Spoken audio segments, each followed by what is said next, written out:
Continue करते हैं। आज हम क्या पढ़ेंगे, ड्रैगो रूल और मॉलिक्यूल डू नॉट एग्जिस्ट।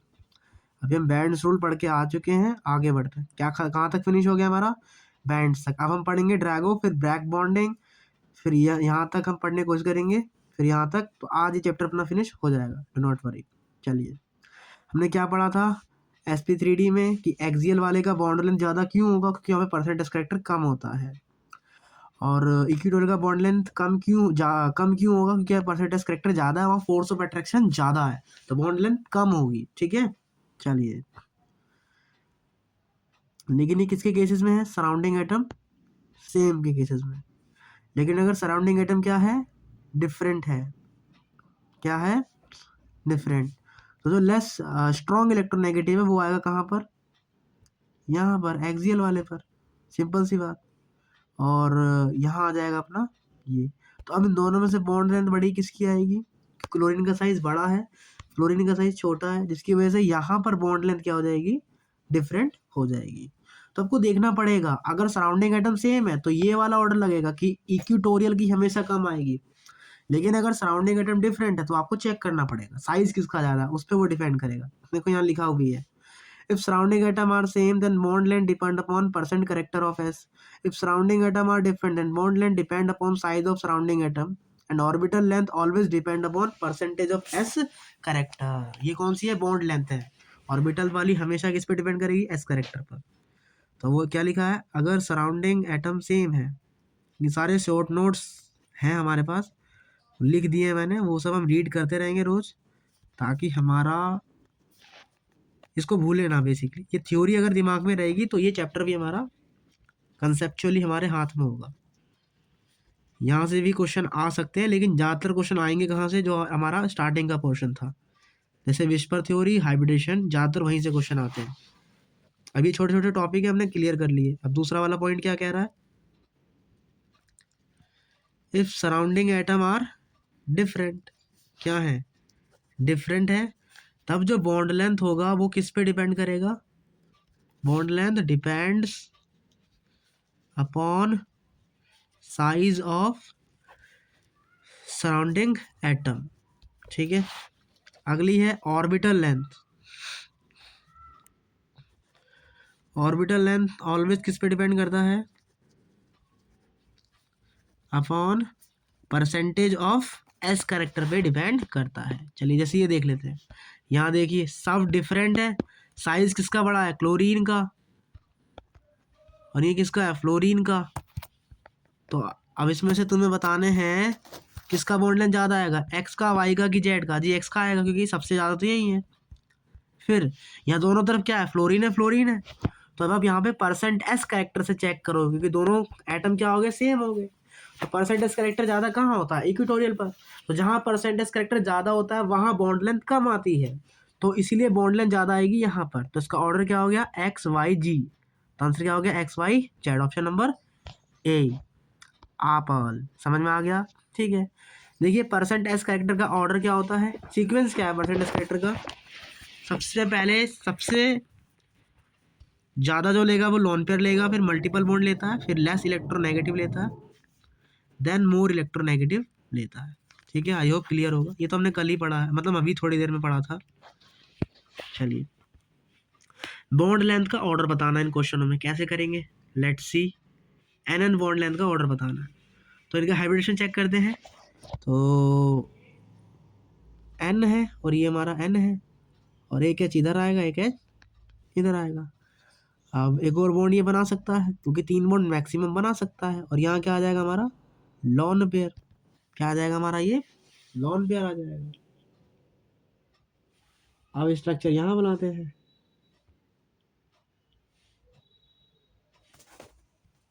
अब हम ये वाला स्ट्रक्चर बनाते हैं N2F2 का, ये भी ऐसे बनेगा स्ट्रक्चर, बट यहाँ फ्लोरीन आ जाएगा और यहाँ आ जाएगा हमारा लॉन पेयर। अब फ्लोरीन क्या है, हाई इलेक्ट्रोनेगेटिव है, ये क्या है, लेस इलेक्ट्रोनेगेटिव है। हमने क्या पढ़ाया था कि जो मोर इलेक्ट्रोनेगेटिव होता है वो लोन पेयर को क्या देता है, परसेंट एस करेक्टर देता है, और बदले में क्या लेता है, परसेंट पी करेक्टर। तो ये क्या है, हाई इलेक्ट्रोनेगेटिव है, ये क्या है, लेस इलेक्ट्रोनेगेटिव है।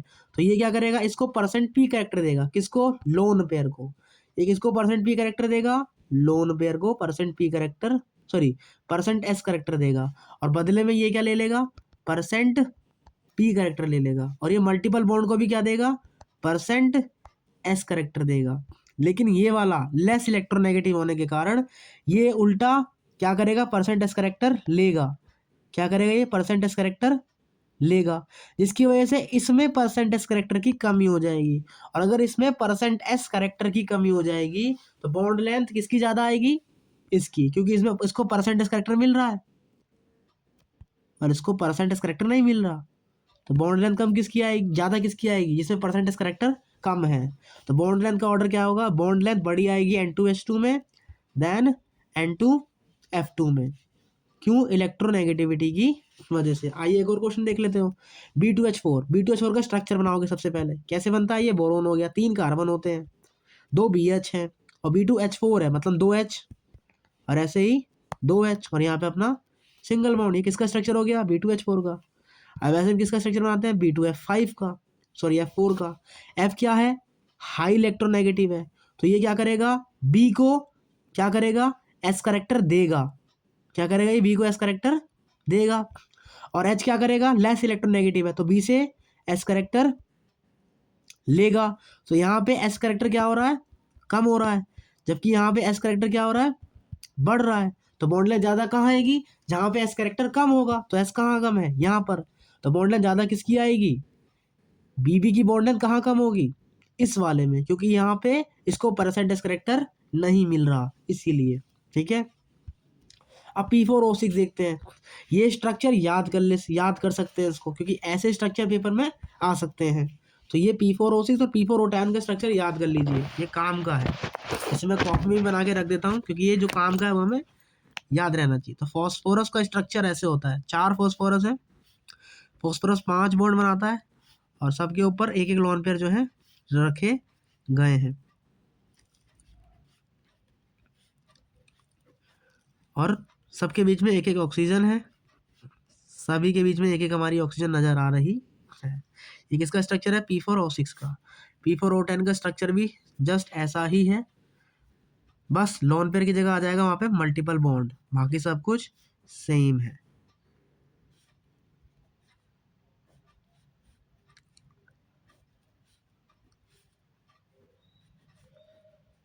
P double bond O, P double bond O and P double bond O। अब देखिए हमें कौन सी बॉन्ड लेंथ कंपेयर करनी है, ये वाली PO वाली, और यहाँ भी PO वाली। देखिए तो कौन सी बॉन्ड लेंथ ज्यादा आएगी, ये लोन पेयर को क्या चाहिए, परसेंट एस करेक्टर चाहिए, तो इस वाले बॉन्ड से क्या करेगा, ये परसेंट एस करेक्टर ले लेगा, जिससे इस वाले बॉन्ड में परसेंट एस करेक्टर की क्या आ जाएगी, कमी आ जाएगी। ऐसा ही मल्टीपल बॉन्ड भी क्या करता है, परसेंट एस करेक्टर ले लेता है, तो यहाँ भी क्या आ जाएगा, परसेंट एस करेक्टर में कमी आ जाएगी। दोनों में कमी आ रही है, अब हमें कैसे पता लगेगा, तो हमने एक ऑर्डर लिखवाया है, क्या, एस करेक्टर का ऑर्डर क्या होता है, पहले सबसे ज्यादा होता है लोन पेयर, सबसे ज्यादा खींचता कौन है, लोन पेयर, फिर मल्टीपल बॉन्ड, फिर लेस इलेक्ट्रोनेगेटिव। तो यानी कि लोन पेयर और मल्टीपल बॉन्ड में से ज्यादा ताकत से एस करेक्टर कौन लेगा, ये वाला। तो ज्यादा कमी कहाँ आएगी, इसमें आएगी, और अगर ज्यादा कमी इसमें आएगी तो बॉन्ड लेंथ किसकी ज्यादा होगी, एक्स की ज्यादा होगी, किससे, वाई से। तो आया समझ में कैसे करना इस क्वेश्चन को। अब इसको करते हैं, ये क्या करेगा, एस करेक्टर खींचेगा, ये भी क्या करेगा, एस करेक्टर खींचेगा, लेकिन यहाँ एच आ गया, ये क्या करेगा, उल्टा खींचेगा, ये भी क्या करेगा, खींचेगा, लेकिन ये देगा। अगर ये दे रहा है तो मतलब परसेंटेज करेक्टर बढ़ा रहा है, ये खींच रहा है मतलब परसेंटेज करेक्टर कम कर रहा है, तो बॉन्ड कहाँ ज़्यादा आएगी, जहाँ परसेंटेज करेक्टर ज़्यादा होगा। I hope this is clear, कुछ भी नहीं है इसमें, इजी है। चलो आगे बढ़ते हैं। अब इन सबके बने बने स्ट्रक्चर है, उनको देख लेते हैं और चीज़ों को समझने का ट्राई कर लेते हैं। इससे स्ट्रक्चर की भी प्रैक्टिस हो जाएगी कि स्ट्रक्चर बनाने कैसे हैं। जैसे ये क्वेश्चन कर लेते CHF3, CHF, F और F, ये क्या करेगा, एस करेक्टर देगा, ये खींचेगा, Cl, ये भी खींचेगा। तो ज़्यादा कहाँ खींच रहा है, ज़्यादा कहाँ खींचेगा, यहाँ पर, क्योंकि इसका साइज क्या है, कम है, तो ये परसेंट एस करेक्टर थोड़े कम देगा। लेकिन ये ज़्यादा इलेक्ट्रोनेगेटिव है, इन दोनों में से ज़्यादा इलेक्ट्रोनेगेटिव कौन है, ये वाला है, यानी कि ज़्यादा एस करेक्टर देगा, ये थोड़े कम देगा। तो थोड़े कम कहाँ मिलेंगे, यहाँ। तो परसेंट एस करेक्टर की कमी कहाँ आएगी, यहीं आएगी। तो यानी कि बॉन्ड लेंथ ज़्यादा किसकी आएगी, CaCl3 की। ठीक है, याद करना है, याद नहीं करना, ऐसे करना है पेपर में। अब H2O2 का स्ट्रक्चर कैसे बनाओगे, ऐसे बनाते हैं।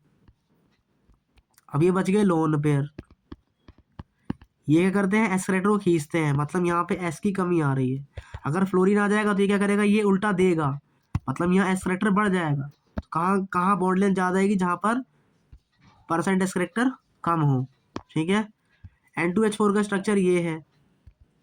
तो NH क्या करेगा भैया, खींचेगा, ये देगा, तो खींचने वाले का बॉन्ड लेंथ ज़्यादा आएगा। सिंपल, अब तो पढ़ ही लिया है हमने। OF2 का स्ट्रक्चर ये रहा। F क्या कर रहा है, खींच रहा है। लोन पेयर क्या कर रहा है, वो भी खींच रहा है। O2F2 में क्या हो रहा है, लोन पेयर भी खींच रहे हैं, लेकिन फ्लोरीन दे रहा है। सॉरी, यहाँ उल्टा बना दिया मैंने, फ्लोरीन देता है उल्टा। फ्लोरीन दे रहा है और लोन पेयर खींच रहा है। यहाँ पर फ्लोरीन दे रहा है और लोन पेयर खींच रहा है। लेकिन यहाँ कितने लोन पेयर है, 2 लोन पेयर हैं, जबकि यहाँ कितने हैं, 4 लोन पेयर हैं। तो 2 लोन पेयर ज्यादा खींचेंगे कि 4 लोन पेयर ज्यादा खींचेंगे, जी 4 लोन पेयर ज्यादा खींचेंगे। तो इसलिए बॉन्ड लेंथ कहाँ ज्यादा आएगी, OF, ये Y वाली या ये X वाली। तो हम क्या बोलेंगे, Y वाले, क्योंकि लोन पेयर ज्यादा यहाँ खींच रहा है। तो परसेंट एस करेक्टर की कमी ज्यादा यहाँ आएगी, तो इसलिए अपना हो गया ये आंसर। आगे समझ में नहीं याद, एक बार फिर से पूछ लेना, बाकी इसमें कुछ भी नहीं है। तो बस परसेंट पी और परसेंट एस करेक्टर के बेसिस पर हम ये डिसाइड करते हैं किसमें बॉन्ड लेंथ ज़्यादा होगी, किसमें बॉन्ड लेंथ कम होगी। ये सब हम कर चुके हैं सारे क्वेश्चन, अब बार बार दोबारा देखने की जरूरत नहीं है। ठीक है,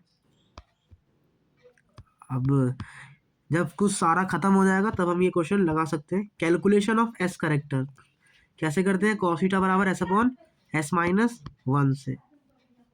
ठीक है,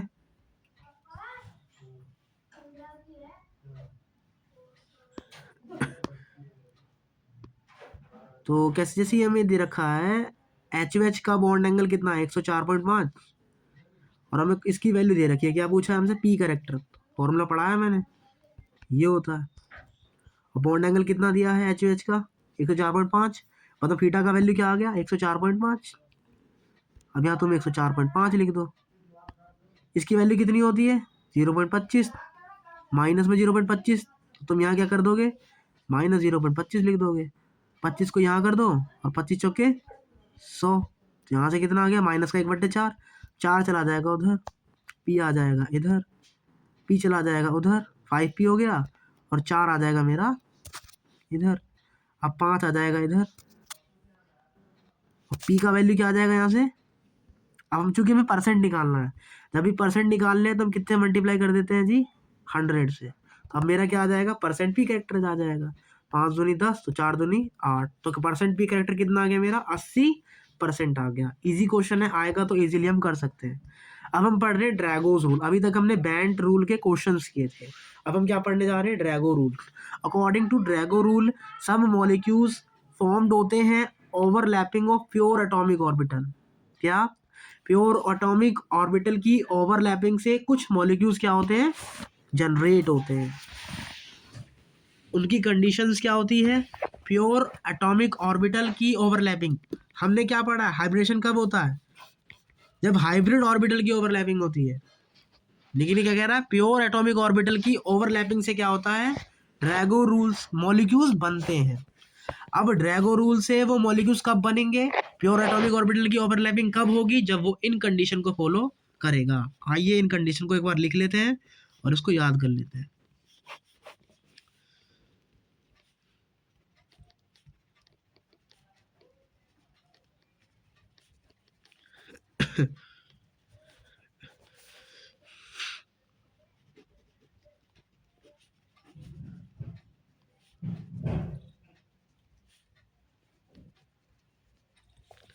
तो कंडीशन क्या है हमारी, पहला, सेंट्रल एटम सेकंड पीरियड का होना, बिलो सेकंड पीरियड, क्या,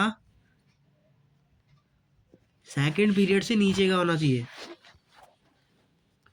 उसका नंबर n ज़्यादा होना चाहिए, ई ज़्यादा होना चाहिए, और एस और पी की मिक्सिंग क्या होती है उसमें कम हो जाती है। तो बेसिकली जो सेंट्रल एटम है वो दूसरे पीरियड से नीचे की होनी चाहिए।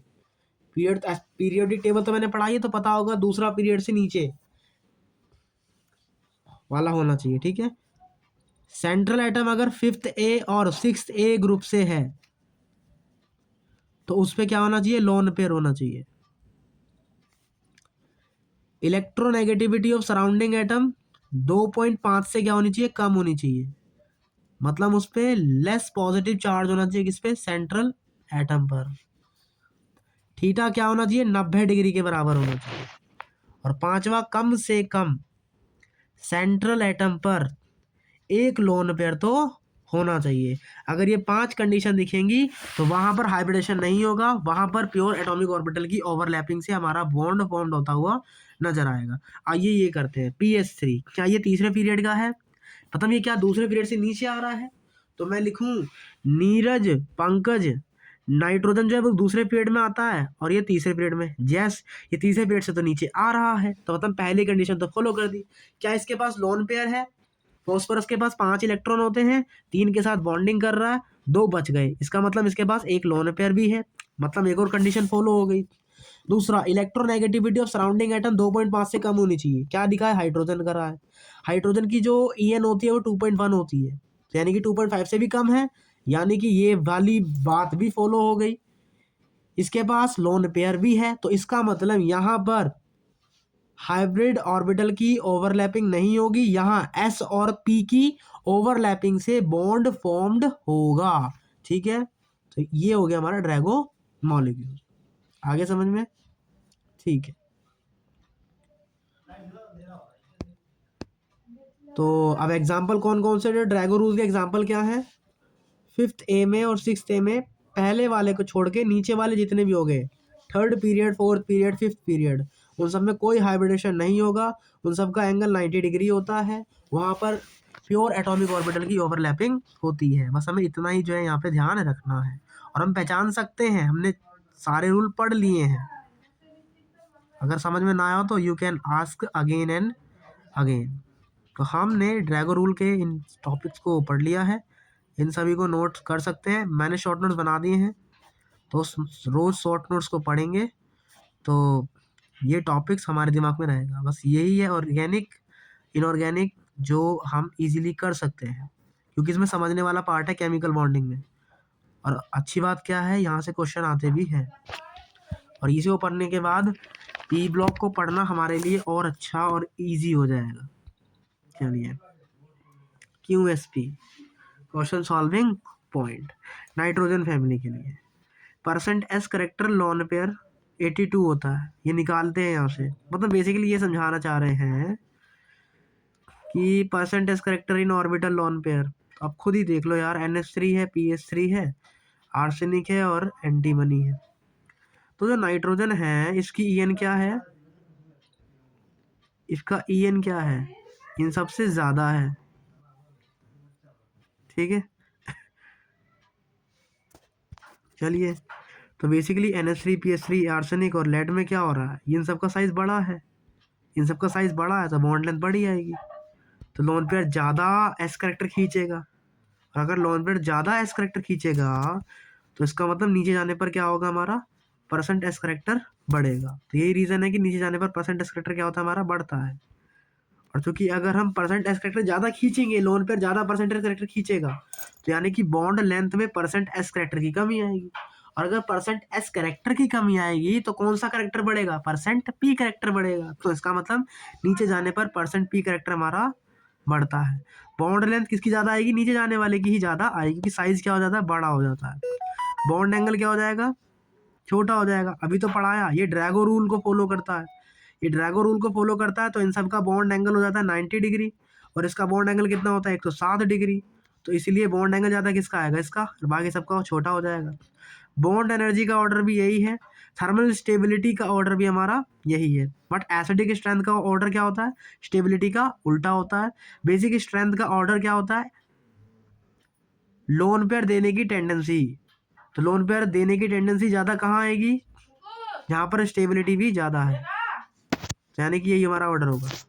चलिए अब हम आगे बढ़ते हैं। कितने प्रकार के लोन पेयर होते हैं? 2 प्रकार के। पहला stereo chemically active lone pair, दूसरा stereo chemically inactive lone pair.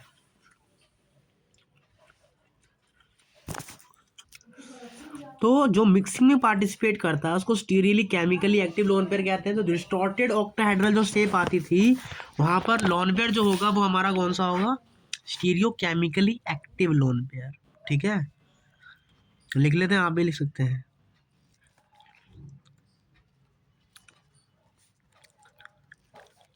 Active lone pair, S की मिक्सिंग मतलब उसकी मिक्सिंग होगी और इसकी जो जियोमेट्री होती है वो होती है, तो जहां भी डिस्टॉर्टेड ऑक्टाहेड्रल जियोमेट्री दिखेगी वहां पर लोन पेयर की मिक्सिंग होगी, मतलब वो होगा stereo chemically active lone pair. अगला है हमारा stereo chemically inactive lone pair.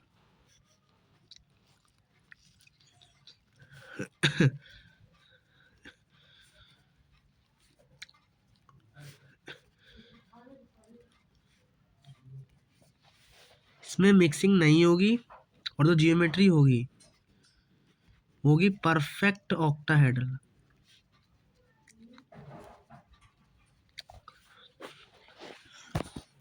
आगे बढ़ते हैं। अब मॉलिक्यूल्स एग्जिस्ट कब नहीं करता, ये कैसे निकालेंगे हम? तो मॉलिक्यूल एग्जिस्ट तब नहीं करता जब उसके पास क्या ना हो, ऑर्बिटल ना हो, खाली ऑर्बिटल ना हो। तो अगर उसके पास खाली ऑर्बिटल नहीं है तब वो मॉलिक्यूल एग्जिस्ट नहीं करेगा। दूसरा,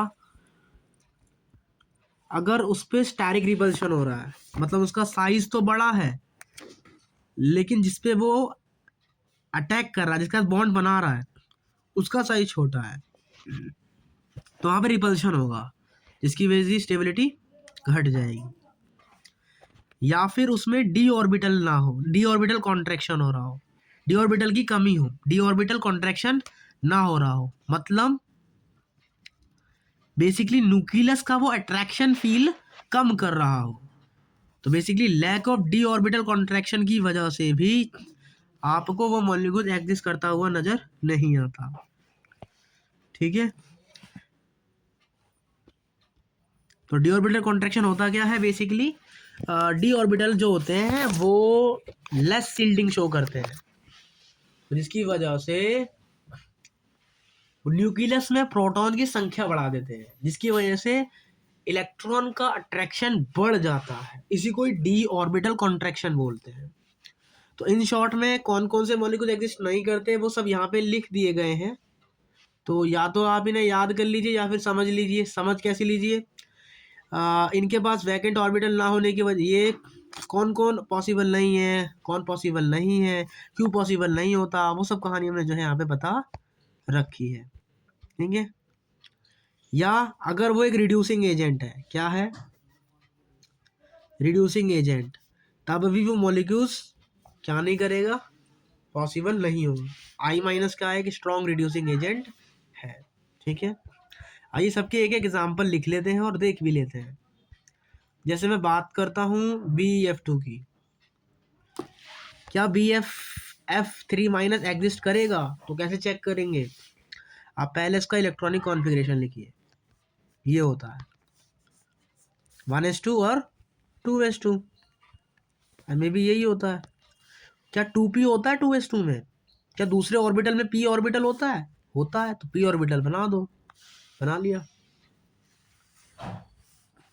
अब अनपेयर्ड तो है नहीं, और अगर अनपेयर्ड भी नहीं है तो इसका मतलब ये बॉन्डिंग तो करेगा नहीं। इसको हम कर देंगे एक्साइट। क्या कर दिया मैंने? इसको एक्साइट कर दिया। क्या कर दिया मैंने? इसको यहाँ पे एक्साइट कर दिया। अच्छा एक सेकंड, एक मिस्टेक हुआ। अरे भैया जी, हमें तो 2s के करने हैं ना, तो ये 1s कहाँ से आ गए यहाँ पे? सॉरी। तो ये वाला जो इलेक्ट्रॉन है वो चला जाएगा यहाँ, एक्साइट हो जाएगा। और अब कितने अनपेयर्ड हो गए? 2। तो यानी कि एक F तो यहाँ से अटैक कर लेगा, एक F यहाँ से अटैक कर लेगा, एक F क्या बना लेगा? कोऑर्डिनेट बॉन्ड बना लेगा, लोन पेयर डोनर कर देगा, और एक और F क्या कर देगा? लोन पेयर डोनर कर देगा। लेकिन कितने एटम ने बॉन्डिंग किया बी से 4 एटम ने, 1 2 3 4, लेकिन हमें कितने के साथ करना था? 5 के साथ। लेकिन इसमें तो कोई जगह ही नहीं है, और अगर इसमें कोई जगह ही नहीं है तो इसका मतलब ये मॉलिक्यूल एग्जिस्ट नहीं करेगा। तो हम ऐसे निकालते हैं। जैसे अब हमसे बोला गया है BF5 का बताओ, तो वही कहानी, बोरोन का कॉन्फ़िगरेशन लिखा। अब यहाँ पे सिर्फ एक अनपेयर्ड है, लेकिन मुझे तो 5 के साथ बॉन्डिंग करवानी है, तो मैं क्या करूँगा, इसको एक्साइट कर दूंगा, तो ये वाला इलेक्ट्रॉन यहाँ चला जाएगा। अब एक्साइटेड स्टेट हो गया, कितने अनपेयर्ड हो गए? 3 और 1 वैकेंट, लेकिन एक अभी भी बच गया, तो मतलब ये मॉलिक्यूल भी मेरा एग्जिस्ट नहीं करेगा। ऐसे ही CH5 भी है, तो हम ऐसे जो है चेक करते हैं। अब हम बात करते हैं NCl5 की। तो नाइट्रोजन का कॉन्फ़िगरेशन लिखा, 3 इलेक्ट्रॉन और 2 ये, एक्साइट करवा देंगे तो ये यहाँ पहुँच जाएगा। क्या 2p में कोई 3d ऑर्बिटल होता है? क्या 2d नाम का कोई ऑर्बिटल होता है? नहीं। तो उसका मतलब ये कहानी यहीं तक सीमित रहेगी। तो अब कितने अनपेयर्ड हो गए? 3, लेकिन हमें तो कितने करवाने हैं? 5। तो उसका मतलब ये मॉलिक्यूल भी एग्जिस्ट नहीं करेगा। अब I3 माइनस देख लो, ये एग्जिस्ट कर जाएगा क्योंकि इसके पास क्या है, बड़ा साइज है, लेकिन F3 माइनस एग्जिस्ट नहीं करेगा। क्यों? क्योंकि इसके पास वैकेंट ऑर्बिटल ही नहीं है। ऐसे ही OF6 एग्जिस्ट नहीं करेगा क्योंकि इसके पास वैकेंट ऑर्बिटल नहीं है। तो कैसे करना है, आई होप समझ में आ गया होगा। ऐसे ही ICl7 एग्जिस्ट नहीं करता क्योंकि इसका Cl का साइज बहुत बड़ा हो गया, अब वो एग्जिस्ट नहीं करेगा। ऐसे ही SCl6 एग्जिस्ट नहीं करता, SiCl6 2 माइनस एग्जिस्ट नहीं करता, तो हमें ये याद रखना है। ऐसे ही PBr6 एग्जिस्ट नहीं करता, और Pi6 माइनस भी एग्जिस्ट नहीं करता। ये मैंने लिख दिए हैं सब, हम इनको समझ सकते हैं एक तरीके से।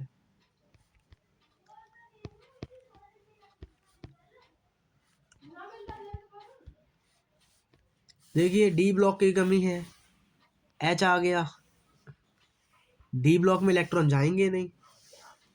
ऐसे ही SH6 SH4 PH5 ये सब क्या नहीं करते, एग्जिस्ट नहीं करते हैं। ये सब हमारे एग्जिस्ट नहीं करते हैं। ये सब क्या नहीं करते, एग्जिस्ट नहीं करते। क्यों? क्योंकि हाइड्रोजन के साथ बॉन्ड बना रहा है ये, और ये जो है वो क्या नहीं फील कर पाएगा, डी कॉन्ट्रैक्शन फील नहीं कर पाएगा। सो ये सारे मॉलिक्यूल एग्जिस्ट नहीं करते। ठीक है, रीज़न क्या है एक और बार समझ लो। जैसे PH5 है, तो P के पास डी ब्लॉक भी है, तो ये बॉन्डिंग तो इजीली कर लेना चाहिए था, लेकिन ये एग्जिस्ट क्यों नहीं करता? The reason is lack of D orbital contraction. Lack of D orbital contraction. क्या 3 क्या करेंगे, sp करेंगे, एक SS मिक्सिंग करेगा, और एक कौन कर रहा है, SD मिक्सिंग कर रहा है। क्या कर रहा है, एक SD मिक्सिंग कर रहा है, एक क्या कर रहा है, SD मिक्सिंग कर रहा है। तो इसी की वजह से ही क्या हुआ, तो लैक ऑफ डी ऑर्बिटल। यहाँ पे डी ऑर्बिटल नहीं है, हाइड्रोजन के पास डी ऑर्बिटल नहीं है, तो जिसकी वजह से बॉन्डिंग होगी s ऑर्बिटल और d ऑर्बिटल में। तो s ऑर्बिटल और d ऑर्बिटल में बॉन्डिंग होने की वजह से ये मॉलिक्यूल एग्जिस्ट नहीं करेगा। तो यही रीज़न है कि जहाँ जहाँ H आ रहा है वो एग्जिस्ट नहीं कर रहा। क्यों? क्योंकि जो H है उसके पास d ऑर्बिटल नहीं है, तो d ऑर्बिटल ना होने की वजह से ये एग्जिस्ट नहीं कर पा रहे हैं। आई होप समझ में आ गया होगा। अगर वो स्ट्रॉन्ग रिड्यूसिंग एजेंट है, अपने को याद रखने हैं, जो I माइनस है वो एक स्ट्रॉन्ग रिड्यूसिंग एजेंट है। तो I माइनस के जो मॉलिक्यूल्स हैं जैसे PbI4 CuI2 BiX5 ये एग्जिस्ट नहीं करते, इनको आप याद रख सकते हो बेसिकली। जैसे PbI4 CuI2 एग्जिस्ट नहीं करता, ये Cu2I2 में एग्जिस्ट करता है। ऐसे ही BiX5 एग्जिस्ट नहीं करता, X की जगह क्या हो सकता है, क्लोरीन, ब्रोमीन और आयोडीन। ये सब मॉलिक्यूल्स क्या नहीं करते हैं, एग्जिस्ट नहीं करते, नो एग्जिस्ट। ये हो गया मॉलिक्यूल डू नॉट एग्जिस्ट का टॉपिक फिनिश। तो कौन कौन से एग्जिस्ट नहीं करते, BCl4 माइनस नहीं करेगा, NCl5 माइनस नहीं करेगा, H आ गया, D के साथ कॉन्ट्रैक्शन नहीं कर पाएगा, FeI3, I क्या है हमारा एक रिड्यूसिंग एजेंट है, तो वह FeI3 के साथ भी बॉन्डिंग नहीं करेगा, तो ये मॉलिक्यूल भी हमारा एग्जिस्ट नहीं करेगा। तो आई होप यहाँ से हमें समझ में आ गया कि कौन एग्जिस्ट करता है और कौन एग्जिस्ट नहीं करता। चलें भैया आगे बढ़ते हैं। अब हमारा टॉपिक है बैक बॉन्डिंग। बैक बॉन्डिंग कहाँ होती है? जहाँ होता है वैकेंट ऑर्बिटल। तो बैक बॉन्डिंग कहाँ होगी? ये कंडीशन है बैक बॉन्डिंग के लिए। पहली, एक एटम सेकंड पीरियड का होना चाहिए, मतलब सेंट्रल एटम, और जो दूसरा एटम है वो या तो दूसरे का होना चाहिए या फिर तीसरे पीरियड का। अगली कहानी, किसी एक एटम के पास वैकेंट ऑर्बिटल होने चाहिए और दूसरे एटम के पास लोन पेयर होना चाहिए, मतलब एक देने वाला होना चाहिए और एक लेने वाला होना चाहिए। ठीक है,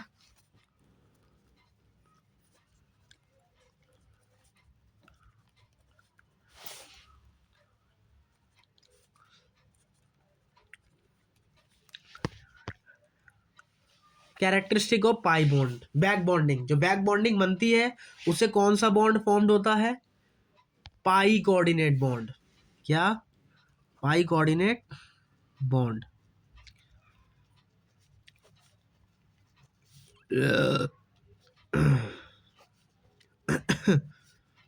पाई कोऑर्डिनेट बॉन्ड।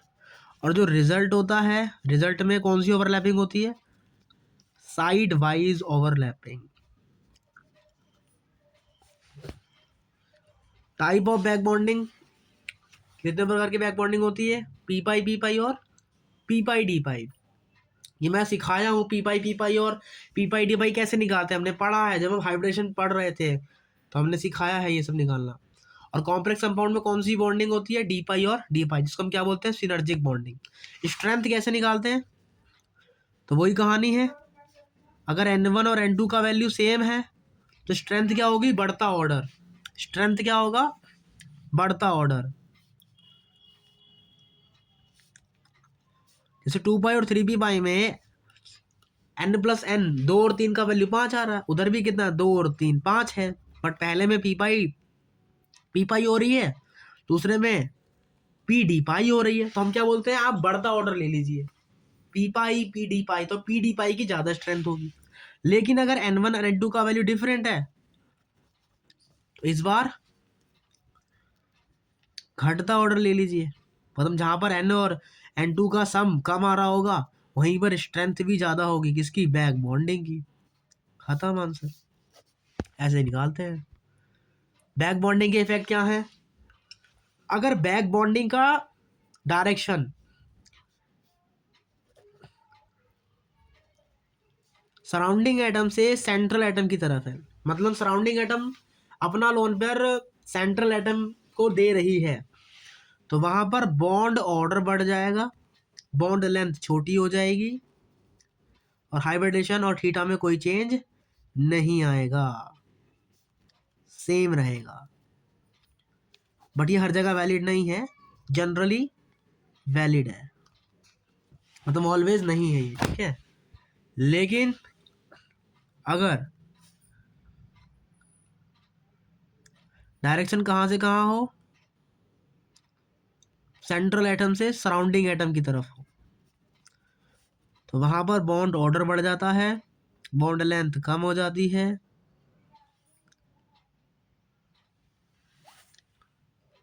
और जो हाइब्रिडेशन है वो चेंज हो जाता है, और हमारा जो एंगल है वो भी क्या हो जाता है? चेंज हो जाता है। बस ये याद रखना क्या क्या हो सकता है, क्या क्या हो सकता नहीं है। ठीक है, चलिए अब हम करते हैं। जैसे BF3 है, तो जो BF3 है इसका मैंने स्ट्रक्चर बनाया, देखो ये बोरोन है, ये फ्लोरीन है, ये फ्लोरीन है, ये फ्लोरीन है।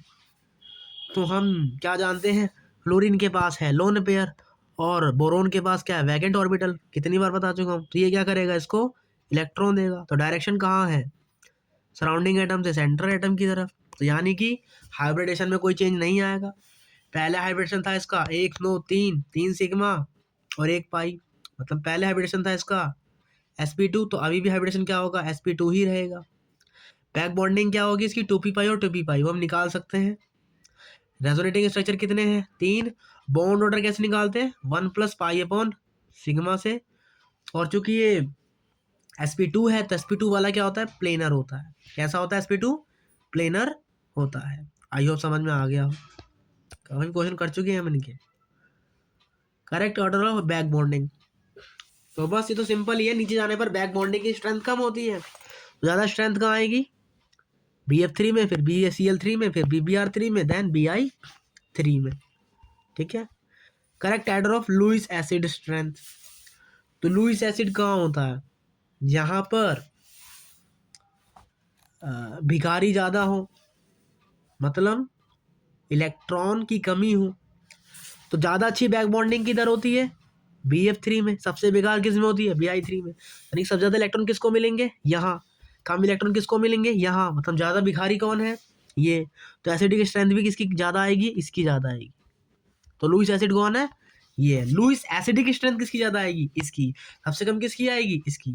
लुईस एसिड क्या होते हैं, जिनको इलेक्ट्रॉन की जरूरत पड़ती है। जरूरत किन्हें पड़ेगी, जिनके पास नहीं है। तो नहीं किनके पास है, इनके पास। क्यों, क्योंकि यहाँ पर बैक बॉन्डिंग वीक है, दैट्स वाई। चलिए, ऐसा ही टाइप ऑफ बैक बॉन्डिंग बतानी है। तो यहाँ ऑक्सीजन दे रहा है, यहाँ पे सराउंडिंग एटम से सेंट्रल की तरफ जा रहा है, यहाँ भी सराउंडिंग एटम से सेंट्रल की तरफ जा रहा है। ठीक है। तो दोनों के हाइब्रिडेशन में कोई चेंज नहीं आएगा, लेकिन एंगल में फिर भी चेंज आ जाएगा। ठीक है। चलिए, BOH3 को क्या बोलते हैं, बोरिक एसिड बोलते हैं। HBO2 की होल थ्राइस को हम क्या बोलते हैं, बोरिक मेटाबोरिक एसिड बोलते हैं। क्या बोलते हैं इसे हम, मेटाबोरिक एसिड। स्ट्रक्चर क्या है मेटाबोरिक एसिड का, ये स्ट्रक्चर है मेटाबोरिक एसिड का। This is our metaboric acid. Correct order of bond order या बॉन्ड लेंथ, BO की बॉन्ड लेंथ बतानी है। तो ये BO है, ये BO है। ओकल पर यहाँ इसको क्या कर रहा है, बैक बॉन्डिंग कर रहा है। जबकि यहाँ sp3 है, यहाँ पे कोई वैकेंट ऑर्बिटल नहीं है। तो जहाँ वैकेंट ऑर्बिटल होता है, जहाँ पे बैक बॉन्डिंग होती है, वहाँ पे सिग्मा बॉन्ड कम पड़ जाती है, मतलब बॉन्ड लेंथ छोटी हो जाती है। तो बैक बॉन्डिंग यहाँ हो रही है, तो बॉन्ड लेंथ छोटी यहाँ हो जाएगी, तो बॉन्ड लेंथ बड़ी किस में आएगी, यहाँ में। तो ऑर्डर क्या होगा, Y is greater than X। तो हम ऐसे निकालते हैं। ठीक है। चलिए, अब ये समझ लीजिए, ये याद कर लीजिए। B3N3H6, क्या, B3NH6, इसका स्ट्रक्चर याद होना चाहिए। BH then NH, BHN, लगभग बेंजीन की तरह होता है। ये क्या होता है, NB और NB। और बस क्या करते रहो, अल्टरनेटिंग कौन से बॉन्ड लगा दो इसमें, coordinate bond. Alternating coordinate bond, और डायरेक्शन क्या होगी, N से B की तरफ, क्योंकि N के पास ही लोन पेयर है। ये लगभग बेंजीन की तरह है, आप इसे ऐसे याद रख सकते हो। ठीक है। ओके, तो इसका हाइब्रिडेशन क्या होता है, sp2। सबका हाइब्रिडेशन क्या है, यहाँ पे sp2 है। बैक बॉन्डिंग कौन सी होती है, 2p पाई और 2p पाई के बीच में, नाइट्रोजन से बोरोन की तरफ। ये कैसा है, प्लेनर मॉलिक्यूल है, सब एक ही प्लेन में आ रहे हैं, क्योंकि सबका sp2 है। ठीक है। और बेंजीन और B3N3H6 में रिएक्टिविटी का ऑर्डर किसका ज्यादा है, B3N3H6 का, क्योंकि यहाँ पर बैक बॉन्डिंग हो रही है। दैट्स वाई, इसी को बोलते हैं बैक बॉन्डिंग। जो हम केमिस्ट्री में पढ़ते हैं ना, कि O का कार्बोकेटायन चार्ज है, उसको स्टेबल कौन करेगा, ऑक्सीजन करेगा, क्योंकि ऑक्सीजन के पास लोन पेयर है। तो वो शो क्या करता है, वो बैक बॉन्डिंग शो करता है। पढ़ा था ना हमने GOC में, वही कहानी है। B3N3H6 जब HCl से रिएक्ट करता है तो क्या बनाता है, B3N3, ये सारे H इधर आ जाएंगे, तो B3N3H9Cl3 बन जाएगा। क्या बन जाएगा, B3N3H9Cl3। याद रखेंगे, B3N3H6 तीन HCl से रिएक्ट करते हैं और वो सब आपस में मिल जाते हैं। क्या बन जाता है, B3N3H9Cl3। ठीक है। चलिए, BOX बॉन्ड लेंथ, तो वही यार जहाँ पे बैक बॉन्डिंग हो रही है वहाँ पे बॉन्ड ऑर्डर कम आएगा, जहाँ बैक बॉन्डिंग नहीं हो रही वहाँ बॉन्ड ज़्यादा आएगा। अब यहाँ एच है, यहाँ CH3 है, ये CH3 की वजह से बॉन्ड लेंथ बढ़ जाएगी, इसका साइज बड़े होने सबसे ज़्यादा बॉन्ड लेंथ इसकी आ जाएगी, फिर इसकी होगी, फिर इसकी होगी। ठीक है, ऐसे ही एक्सटेंट कैसे निकालते हैं, सम करके। तो ये हम क्वेश्चन ऐसे ही कर सकते हैं। ऐसे ही कार्बन फैमिली में भी हम कर सकते हैं, बैक बॉन्डिंग का ऑर्डर निकाल सकते हैं। कार्बीन, सिंगलेट कार्बीन, ये सब मैं पढ़ा चुका हूँ। What is carbene, what is triplet carbene, सब पढ़ा ही हमने। दोबारा देखने का कोई फायदा यहाँ पे है नहीं, आगे बढ़ते हैं। ठीक है, तो ये सब हम पढ़ा चुके हैं। नाइट्रोजन फैमिली देख लीजिए, NCl3 का स्ट्रक्चर ये है, आज ही सुबह बताया है। लोन पेयर तो है, Cl है, और Cl के पास d ऑर्बिटल है, इसका मतलब क्या बैक बॉन्डिंग होगी? नहीं होगी बैक बॉन्डिंग।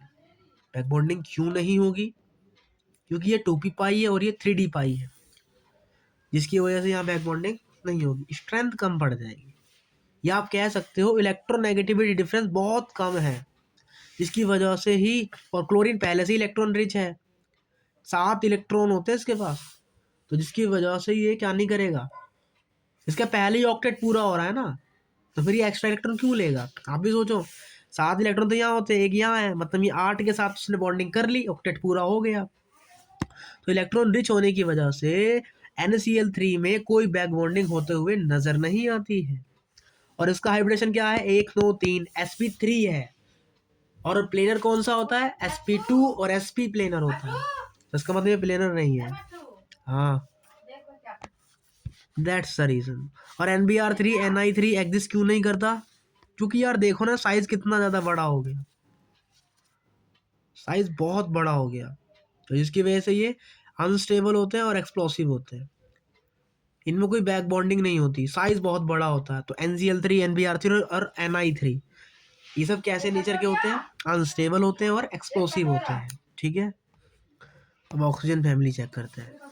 ये देखो, OCl2 है, OF2 है, OH2 है, और देखो ये बैक बॉन्डिंग हो रही है यहाँ पे, यहाँ कोई बैक बॉन्डिंग होगी ही नहीं, तो जिसकी वजह से बॉन्ड लेंथ नहीं बढ़ेगा, लेकिन बैक बॉन्डिंग की वजह से बॉन्ड लेंथ बढ़ जाएगा, जिसकी वजह से इनका साइज बढ़ जाएगा, साइज बढ़ जाएगा तो एंगल भी बढ़ जाएगा।